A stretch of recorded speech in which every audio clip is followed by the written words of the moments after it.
Polda Aceh menyelidiki dugaan minta proyek oleh sekelompok orang kepada Dinas Perking dengan cara premanisme.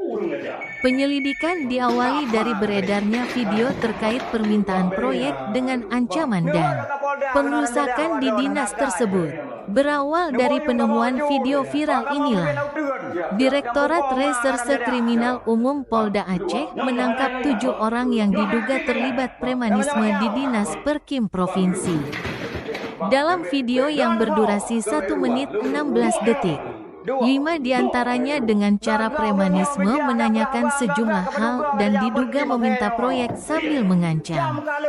Menanggapi hal tersebut, Kapolda Aceh Irjen Pol Ahmad Kartiko menegaskan, saat ini penyidik masih mendalami keterangan ketujuh tersangka masing-masing M alias Anek Tulut, R alias Anek Muda Pakam, MH alias Bate Hitam, M alias Taliba, MAI alias Kemin, B alias Nyaboy dan H alias Mitui. Namun apabila cukup bukti unsur pidana, kasus ini akan ditingkatkan ke tahap penyidikan termasuk motif pengerusakan kursi kantor.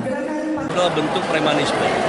Itu adalah tindak pidana yang tidak boleh terjadi di Aceh ini. Siapapun tidak boleh diancam, siapapun tidak boleh mengancam. Jadi sementara sudah kita amankan sebanyak 7 orang, sedang kita pilah-pilah apakah bisa memasuki unsur pidana dalam bentuk ancaman, perusakan, ada yang rendang kursi dan sebagainya. Kita harapkan ini tidak terjadi lagi di Aceh ini. Kita jaga situasi kondusif di Aceh ini bersama-sama, seluruh stakeholder. Pak Pangdam juga mendukung kita. Kami kemarin juga sudah berdiskusi, Pak Pangdam tolong kami didukung untuk menangani tindakan ini. Tidak boleh terjadi apapun ceritanya, mau alasan apapun. Kita jaga supaya tetap damai, tidak ada lagi pembelahan di masyarakat. Jadi kita murni melaksanakan penegakan hukum.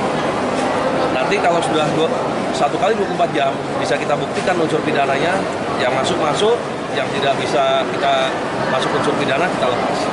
Jadi intinya kita dalam rangka proses penegakan hukum. Irjen Pol Ahmad Kartiko mengharapkan segala bentuk premanisme yang disertai ancaman tidak boleh terjadi. Aceh harus terus aman dan kondusif dengan tetap menjaga perdamaian bersama stakeholder. Dari Banda Aceh, Fajar ND mengabarkan.